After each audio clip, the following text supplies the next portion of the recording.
Hello students, welcome back. Ved academy के YouTube channel पे मैं श्वेता राय, आपकी केमिस्ट्री टीचर, आप सभी का हार्दिक स्वागत करती हूँ। बच्चों, हम अपने इस वीडियो में पढ़ेंगे कंसंट्रेशन टर्म्स। अब तक हमने अपने प्रीवियस 2 लेक्चर्स में कंसंट्रेशन क्या होता है, types of concentration cover up किया था, जैसे mass by mass percentage, volume by volume percentage, mass by volume percentage और पार्ट्स पर मिलियन।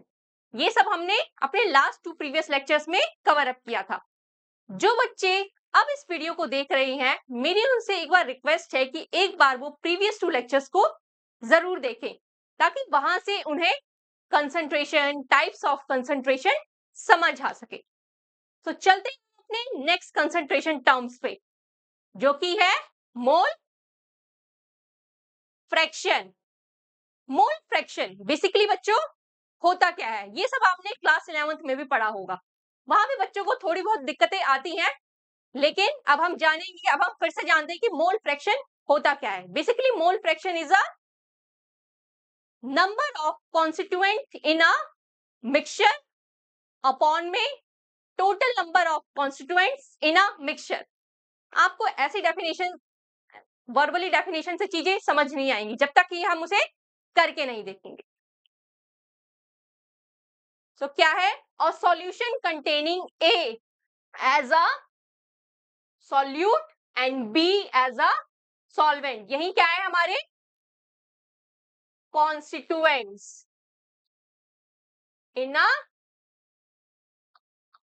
मिक्सचर। मिक्सचर में सॉल्यूट भी होगा और सॉल्वेंट भी होगा। नंबर ऑफ सॉल्यूट्स क्या हो सकते हैं? ज्यादा भी हो सकते हैं, 2 और मोर। तो सॉल्वेंट क्या होगा? एक ही होगा। Let n A and B be the number of moles of A and B present in the solution respectively. So mole fraction of A and B is given as, ये क्या है हमारा? काई, जिसे हम क्या बोलते हैं? Mole fraction.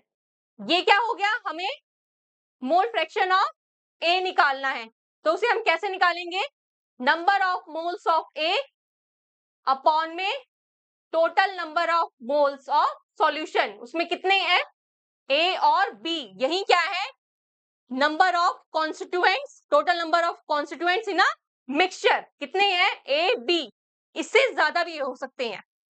और अगर हमें बी का निकालना हो तो number of moles of B upon में total number of constituents in a mixture. ये क्या है हमारा?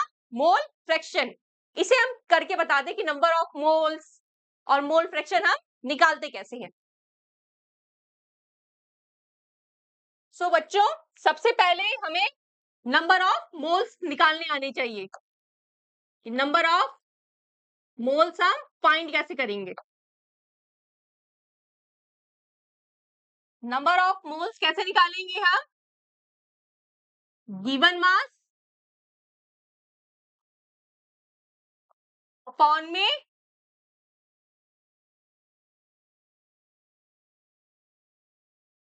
Molar mass. यहां से हमने क्या निकाल लिया? यहां से हमें क्या मिलेगा? Number of moles. सपोज कि बच्चों मेरे पास एक सॉल्यूशन है, उसमें कितने कंपोनेंट्स हैं? 2। ए और बी। ये क्या है मेरे पास? सॉल्यूशन है और इसमें कितने कंपोनेंट्स हैं? 2। एक तो हमारा सॉल्वेंट हो गया, दूसरा हमारा क्या हो गया? सॉल्यूट हो गया। सॉल्यूशंस में नंबर ऑफ सॉल्यूट्स 2 से ज्यादा भी हो सकते हैं, लेकिन सॉल्वेंट क्या होगा हमारा? एक ही होगा। ए कितना दे रखा है? 1 और बी कितना दे रखा है? 3। यहां से हम क्या फाइंड आउट करेंगे? ये क्या है हमारे बच्चों? नंबर ऑफ, ये क्या है हमारे? Number of moles. अब हम क्या निकालेंगे यहीं से? Mole fraction of A. ये क्या है? Mole fraction.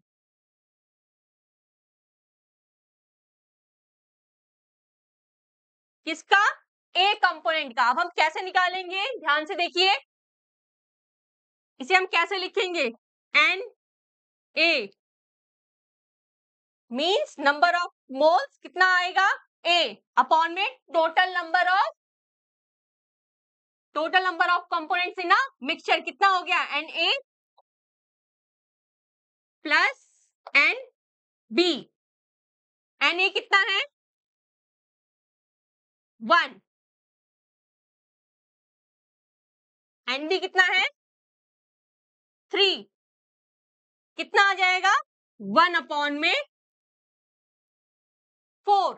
अगर यही मैं बोलूं कि नंबर ऑफ मोल फ्रैक्शन मुझे किसका निकालना है? बी का। कितना दे रखा है? फॉर्मूले से जाएंगे, एन बी अपॉन में n A plus n B. N B कितना है बच्चों? 3। Number of moles n A 1 plus n B कितना है बच्चों? 3। कितना आ गया हमारा? 3/4। और 3/4 कितना होता है हमारा? 0.75। और 1/4 कितना होता है? 0.25। जब हम इन दोनों कंपोनेंट्स को आपस में ऐड करेंगे तो इनका सम कितना आएगा? हमने n A plus n B को ऐड किया, 0.25 प्लस 0.75 कितना आया इसका सम? 1। तो इससे हम एक लगा बोल सकते हैं, the sum of all the mole fractions of the mixture is equal to 1। चाहे सम कितने का हो, 2 का हो या 2 से 3, उनका सम कितना होगा? हमेशा 1 होगा। अब हम इसे यहां से एक ऐसे तरीके से भी निकाल सकते थे, chi A plus chi B equal to 1।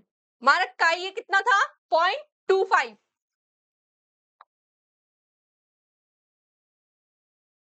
और हमें क्या काई बी निकालना था? मोल फ्रैक्शन ऑफ बी निकालना था, तो हमने इस फॉर्मूले का यूज किया।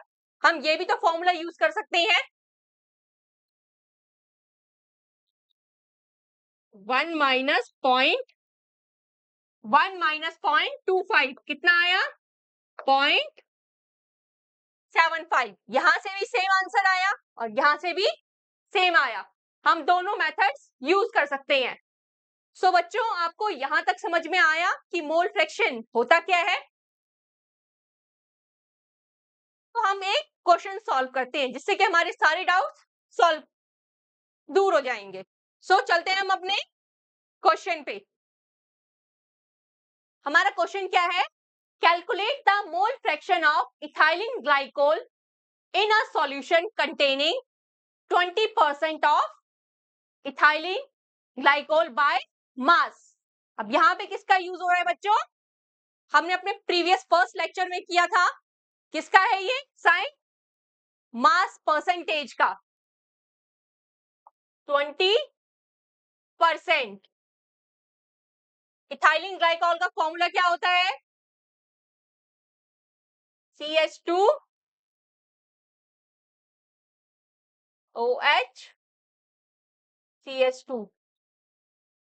मोलर मास निकालने के लिए बच्चों हमें फॉर्मूला पता होना चाहिए। ऑल्दो आप यहाँ पे फॉर्मूला आपको मेंशन है, बट फिर भी ये इथाइलिन ग्लाइकोल का क्या है? स्ट्रक्चर।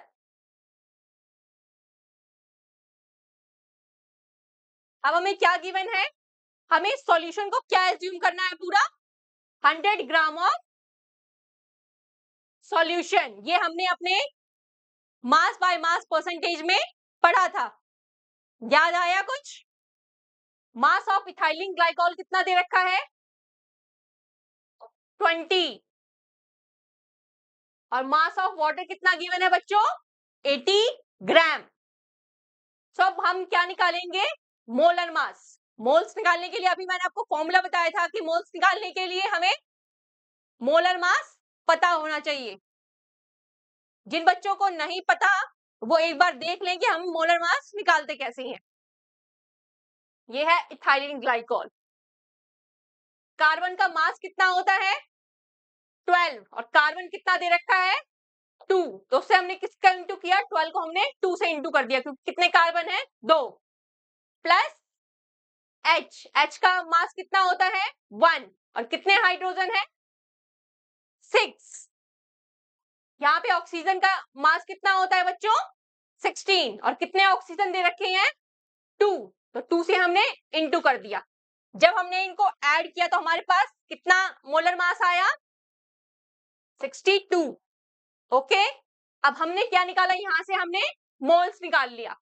मोल्स का फॉर्मूला क्या है? अभी मैंने आपको बताया जस्ट प्रीवियस स्लाइड में, गिवन मास अपॉन में मोलर मास। गिवन मास कितना है बच्चों? 20 अपॉन में हमने यहां से मोलर मास निकाला 62 ग्राम पर मोल। कितना आया? इनको डिवाइड करके 0.322 मोल। यहां से ग्राम क्या हो गया? कट गया और मोल क्या आया? 0.322 मोल। ऐसे हमने किसका मोल निकाला? वाटर का। वाटर का मास कितना गिवन है हमें? 80 ग्राम। और ये तो सबको ही पता है कि वाटर का मास कितना होता है? 18। जब हमने इसको कट किया तो ये कितना आया? 4.444 मोल। यहां से हमने क्या फाइंड आउट कर लिया? मोल। अब हमें किसका मोल फ्रैक्शन फाइंड आउट करना है? इथाइलिन ग्लाइकॉल का। इथाइलिन ग्लाइकॉल का क्या आया? Moles of ethylene glycol upon में, अब ये किससे बना है solution? Ethylene glycol plus water से बना है। इसे ही हम क्या बोलते हैं? Total constituents of mixture in a solution. Mole कितना है इथाइलिन ग्लाइकॉल का? 0.3322 मोल अपॉन में सेम इथाइलिन ग्लाइकॉल अपॉन में वाटर का मोल 4,444 अपॉन में मोल। इनको हमने ऐड कर दिया तो कितना आया हमारे पास? 0.068 मोल फ्रैक्शन। समझ में आया बच्चों आपको? यहां तक हमने इससे क्या फाइंड आउट कर लिया? इथाइलिन ग्लाइकॉल का मोल फ्रैक्शन फाइंड आउट कर लिया। सेम हम क्या कर सकते हैं? वाटर का भी फाइंड आउट कर सकते हैं mole fraction. Moles of water कितना है? 4.444 मोल अपॉन में number of constituents of mixture. Ethylene glycol का और वाटर का ऐड करने पे कितना आया? 0.932। एक और मेथड था जो मैंने अभी आपको प्रीवियस स्लाइड में बताया कि हमने इथाइलिन ग्लाइकॉल का तो निकाल लिया मोल फ्रैक्शन उसे, और sum of all mole fractions in a mixture किसके इक्वल होता है? 1 के इक्वल। इतनी लंबी कैलकुलेशन से अच्छा हम क्या कर सकते थे? उसे 1 माइनस इथाइलिन ग्लाइकॉल को माइनस कर देते और वहां से हमें वाटर का मोल फ्रैक्शन मिल जाता। ये क्या था? दूसरा ऑल्टरनेट मेथड, समय बचाने के लिए। ये क्या था? दूसरा मेथड जो मैंने आपको प्रीवियस स्लाइड्स में अभी बताया। 1 माइनस 0.068, हमारा आंसर कितना आया? 0.932। इससे मेथड से हमने मोल fraction of ethylene glycol and water का हमने मोल फ्रैक्शन फाइंड आउट कर लिया। बच्चों आपको मोल फ्रैक्शन समझ में आया कि मोल फ्रैक्शन होता क्या है? चलते हैं हम अपने नेक्स्ट कंसंट्रेशन टर्म पे, जो कि है मोलैरिटी। कंसंट्रेशन टर्म्स में मोलैरिटी का बहुत ही ज्यादा यूज होता है। अधिकतर बच्चे मोलैरिटी एंड मोलैरिटी में बहुत ही ज्यादा कंफ्यूज होते हैं, बट इस वीडियो में आपका सारा का सारा कंफ्यूजन क्लियर हो जाएगा। What is the difference between molarity and molality? One of the most commonly used methods for expressing the concentration terms is molarity. It is the number of moles of solute dissolved in 1 liter of a solution. ये क्या है इसका formula? ऐसे है ये molarity. Molarity को हम हमेशा कैपिटल एम से डिनोट करते हैं। मोल्स ऑफ सॉल्यूट क्या हो गया, n. Solute, volume of solution in litre भी हो सकता है और एमएल। एमएल होगा तो क्या होगा, 1000 से क्या हो जाएगा, ये 1000 से बच्चों इनटू हो जाएगा अगर ये किसमें हुआ, एमएल में। तो और मोलैरिटी क्या है, एक और चीज जो कि अधिकतर आईआईटी जेईई में पूछा जाता है और अदर कॉम्पिटिटिव एग्जाम्स में पूछा जाता है। Molarity is temperature dependent term.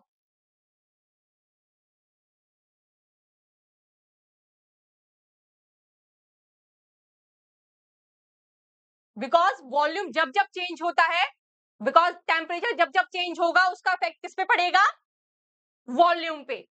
That's why molarity is temperature dependent term. ये क्वेश्चन आईआईटी जेईई और अदर कॉम्पिटिटिव एग्जाम्स में बहुत ज्यादा पूछा जाता है।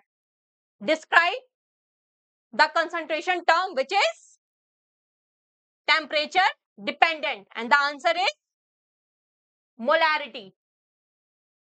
This is a very important question बच्चों, ये नोट डाउन कर लेना।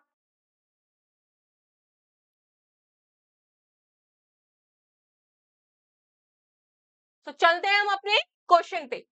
हमारा क्वेश्चन क्या है, calculate the molarity of a solution containing 5 gram of NaOH in 450 ml। यहाँ पे हमें क्या दे रखा है, NaOH कितना दे रखा है, 5 ग्राम, और वॉल्यूम कितना दे रखा है, 450 ml। मास ऑफ NaOH कितना दे रखा है, 5 ग्राम। तो हम मोलर मास ऑफ NaOH निकालेंगे, sodium plus oxygen plus hydrogen. कितना, सोडियम का मास कितना होता है, 23, ऑक्सीजन का कितना होता है, 16, और हाइड्रोजन का कितना होता है, 1। इनको ऐड करने पे कितना आएगा मोलर मास ऑफ NaOH, 40 ग्राम पर मोल। इसके बाद का स्टेप तो बच्चों आपको पता ही होगा, नंबर ऑफ मोल्स निकालने के लिए हमें गिवन मास और मोलर मास की जरूरत पड़ती है। सो यहां से हमने क्या फाइंड आउट कर लिया, number of moles 5 gram upon में 40 ग्राम पर मोल। यहां से ग्राम कट गया, नंबर ऑफ मोल्स कितने आए हमारे पास, 0.125 मोल्स। अब हमारे पास वॉल्यूम किस में दे रखा है, ये 450 ml में, जिसको हमें किस में कन्वर्ट करना है, लीटर्स में। वॉल्यूम इन लीटर्स कितना है, 450 ml अपॉन में 1000 से हमने क्या कर दिया, इसको डिवाइड कर दिया। कितना आया, 0.450 लीटर्स।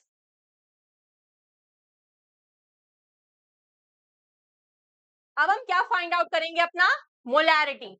हमारे पास नंबर ऑफ मोल्स कितना है बच्चों, 0.125 मोल्स अपॉन में volume of solution in litres कितना है, 0.450 लीटर्स। अब हम इसको क्या करेंगे, इसमें पुट करेंगे और अपना आंसर फाइंड आउट कर लेंगे। ये हमने पुट किया और हमारा आंसर कितना आया, अप्रोक्सीमेट 0.2778 मोलैरिटी। ये अप्रोक्सीमेट कितना होगा, 0.28। क्या होगा, ये हमारी मोलैरिटी। समझ में आया बच्चों, इतना आपको। तो चलते हैं हम अपने next and last concentration term, molality. Molality ये भी क्या है, सेम है, बस किसका डिफरेंस है, मोलैरिटी क्या थी, वॉल्यूम, बट यहां पे क्या होगा, नंबर ऑफ मोल्स अपॉन में mass of solution in KG. Volume and mass का डिफरेंस है। Molality represents the concentration regarding moles of solute and the mass of solvent.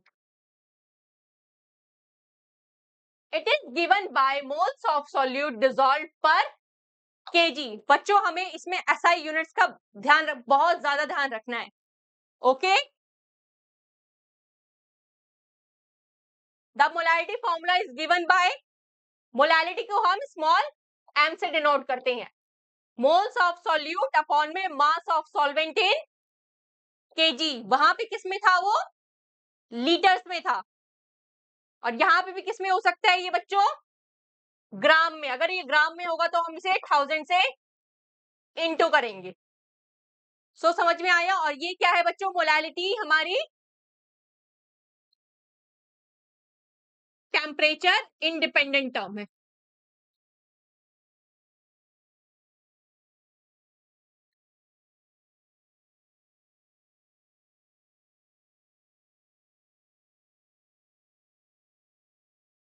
सो हमारा बेसिक मोलैलिटी को हम स्मॉल m से डिनोट करते हैं and it is temperature independent term, moles of solute upon में mass of solvent in KG. और अगर ये ग्राम पूछा हुआ है तो हम इसे 1000 से इनटू करेंगे। यहां तक बच्चों आपको समझ में आया। तो चाहे हम एक क्वेश्चन सॉल्व करते हैं जिससे कि आपका मोलैलिटी से रिलेटेड आपके सारे डाउट्स क्लियर हो जाएंगे।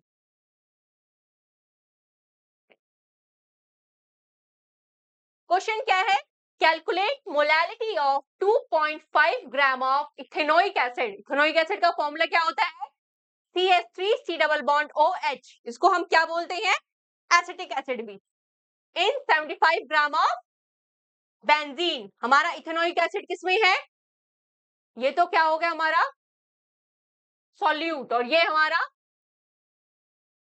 सॉल्वेंट। तो हमें क्वेश्चन में सब क्या है, डायरेक्टली गिवन है, तो हम इजिली मोलैलिटी फाइंड आउट कर सकते हैं। Molar mass of ethanoic acid कितना गिवन है, सेम निकाल लेंगे हम।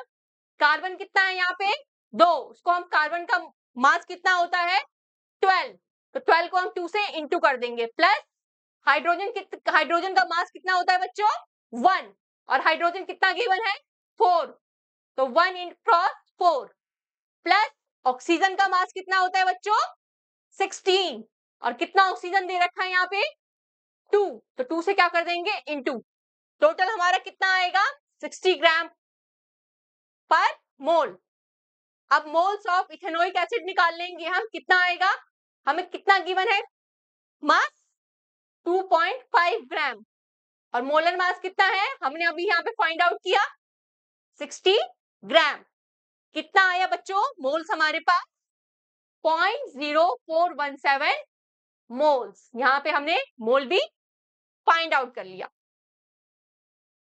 Mass of benzene in KG, बच्चों यहाँ पे मास कितना गिवन है 75 ग्राम। बच्चों जब कभी भी एग्जाम में मोलैलिटी कोई भी कंसंट्रेशन टर्म आए, सबसे पहले आप उसकी एसआई यूनिट्स देखोगे, क्योंकि कई बार हमें चीजें आती तो हैं लेकिन हम क्या करते हैं जल्दबाजी में एसआई यूनिट्स पे ध्यान नहीं देते, और इससे कि हमारे मार्क्स डिडक्ट हो जाते हैं।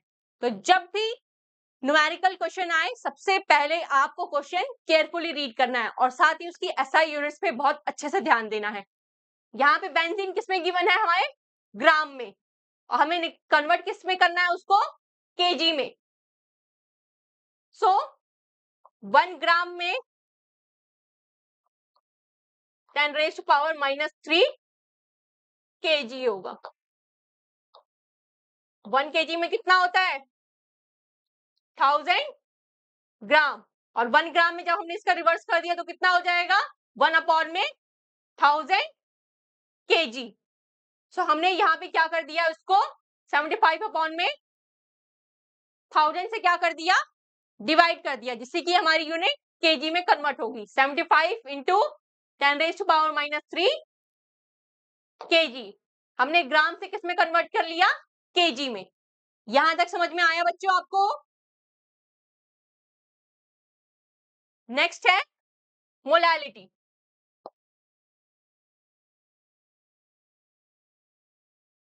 मोलैलिटी ऑफ इथेनोइक एसिड, यहां पे हमने क्या कर लिया मोल्स फाइंड आउट कर लिए। कितने हैं मोल्स बच्चों 0.0417 इंटू, अब कई बच्चे इसमें कंफ्यूज हो रहे होंगे कि मैम यहाँ पे तो ग्राम दिन आपने तो उसमें केजी में चेंज किया है, तो फिर यहाँ पे 1000 कैसे आ गया।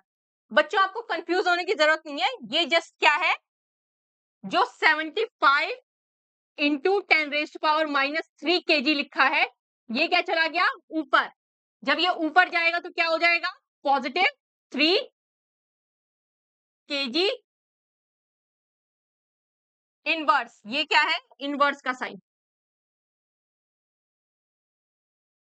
समझ में आया बच्चों? वो ग्राम नहीं है, जस्ट इसको हमने क्या कर दिया ऊपर शिफ्ट कर दिया 1000 को। जब हमने सॉल्व किया तो हमारा आंसर कितना आया 0.556 मोल kg इनवर्स। ये क्या है हमारी मोलैलिटी।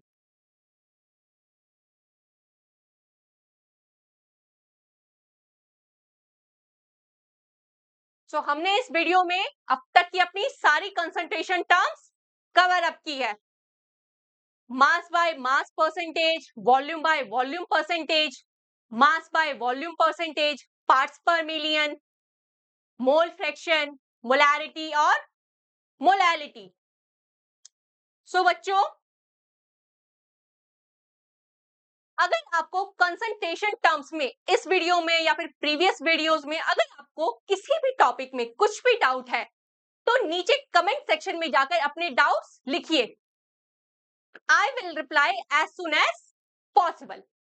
अगर आपको कंसंट्रेशन टर्म्स की सारी वीडियोस अच्छी लगी हो तो चैनल को लाइक, सब्सक्राइब एंड कमेंट करना ना भूलें। सो मिलते हैं हम अपने नेक्स्ट वीडियो में, तब तक के लिए बी हैप्पी एंड सेफ।